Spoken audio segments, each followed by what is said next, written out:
Welcome to the Real News Network. I'm Paul Jay in Washington. Tension is being ratcheted up on Iran by the United States, Israel. Now the European Union has announced that in principle, EU countries will not import Iranian oil. We'll see how significant those measures really turn out to be.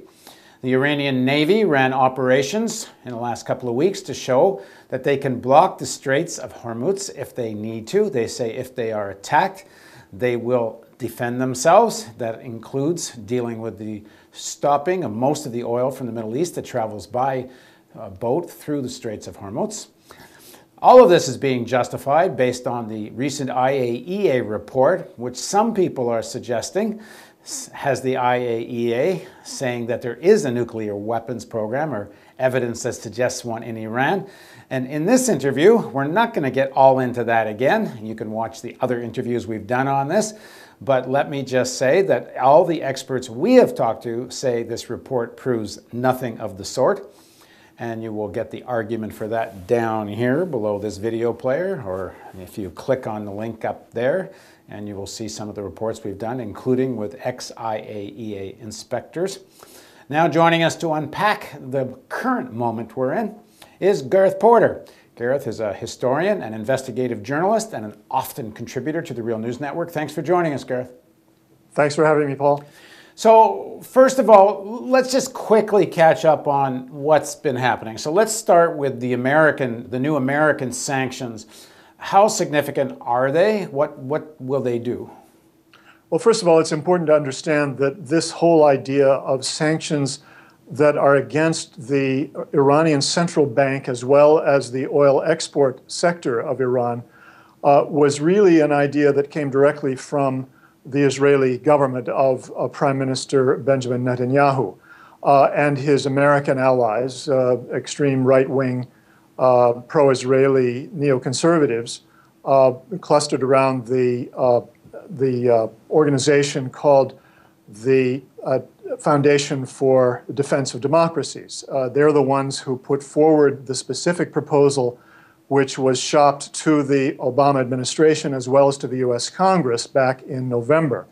And the idea was that very explicitly that what would happen is that the central bank of Iran would be considered to be a black mark against any financial institution that imports oil. And if you had any business to transact with the Iranian central bank, you would not be able to do so without being punished by the United States government.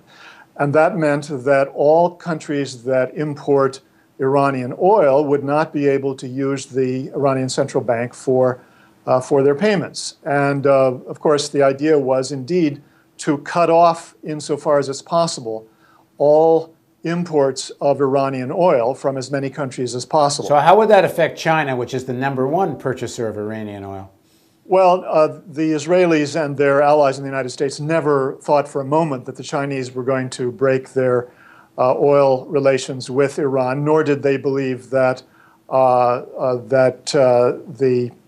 Indians would do so. The Indians were considered to be far too much reliant on Iranian oil as well. So really what it came down to was that they hoped to use the EU and the United States to get most or all EU countries to either cut off or minimize the import of Iranian oil, as well as a number of other countries in the Far East, particularly Japan and South Korea. And there are a lot of questions surrounding this, not the least of which was whether it was possible to even have a major impact on Iranian export of oil without basically causing a great deal of inflation of oil prices worldwide. Right. Well, on Wednesday, the EU diplomats have apparently said they do have an agreement in principle. They haven't said when they're going to be able to implement this, but the big change here seems to be that Greece, which is more dependent on Iranian oil than I think any other European country, has now apparently agreed to this in principle. So, I mean, if in fact they do go ahead with this, and I guess you have some doubts whether they will, but if they do, will this be significant to Iran, or will China simply make up the difference? It's not insignificant if the EU is in fact going to reduce to a minimum its import of Iranian oil. But that in itself will not, of course, mean that Iran is going to suffer a significant reduction in its oil revenues. The fact is that if there are no other compensatory oil supplies put on the global market, or if there's not a lot more compensatory supplies put on the global market, Iran will in fact be able to take advantage of higher oil prices. And the result will either be a wash, or Iran could conceivably have even more oil revenues. And the point I would make here is that the Obama administration was warning in November and early December that this was precisely the reason why this was a bad idea. And the Obama administration very vociferously opposed the idea of trying to do this worldwide, precisely because it would result both in the Iranians having more oil revenues and in higher prices for oil. And of course, with the world economy in a very tenuous situation, and particularly the US economy in a tenuous situation, higher oil prices could have a very negative effect on the US economy and, of course, affect President Obama's chances for being reelected. So in recent days, you wrote a piece which essentially said that President Obama is trying to distance himself somewhat from any potential Israeli strike against Iran. What's your take on this?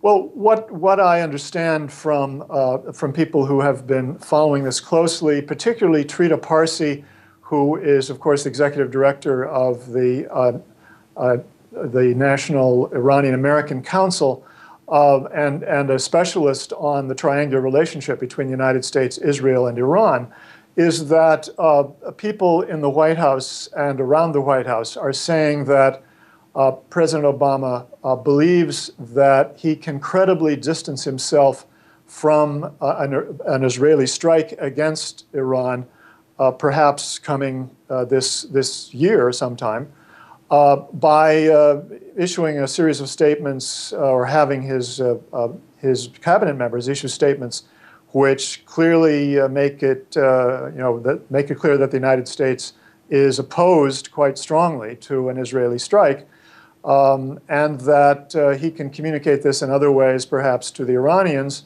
so that Iran will not hold the United States responsible for Israel. Well, now, that seems either naive or crazy. I mean, either the U.S. is going to be drawn into this, or they're going to be totally opposed to it and make sure the Israelis know they're opposed to it. There's no half-pregnant here. Well, that's exactly right. I mean, it seems very clear to me as well that unless President Obama is willing to publicly state that there will be serious political consequences for U.S.-Israeli relations if the Israelis attack Iran in an unprovoked manner, unless, in other words, the United States is saying that this will result in a serious change in the relationship between the United States and Israel. And of course, with that, meaning the United States will not come to Israel's defense if as we all know is going to be the case, that Iran is going to retaliate against Israel, both directly from Iran and through Hezbollah's rockets and missiles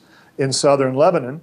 This is simply not going to wash. The Iranians are not going to take that seriously, because it's been the case since the beginning of the Obama administration that the United States has taken various steps that make it possible, make it more feasible for Israel to go ahead and attack Iran, not the least of which is to sell bunker buster bombs to Israel. This was, of course, revealed by WikiLeaks cable of November 2009.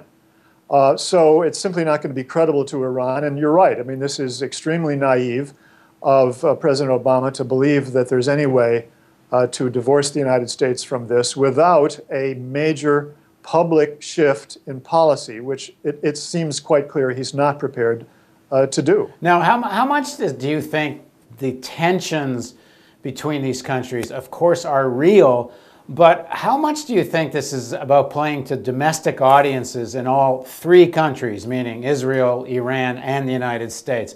I mean, the Iranian regime loves this stuff, to be able to play we're standing up to the bad Americans and play the nationalist card. Netanyahu loves this external enemy stuff to deal with all the dissent and fractious divisions inside Israel. And it doesn't hurt Obama, too, he's got to look tough or the Republicans are going to hammer him. And this almost, sense seems more driven by all these domestic politics than a real moving at that kind of level to this kind of confrontation.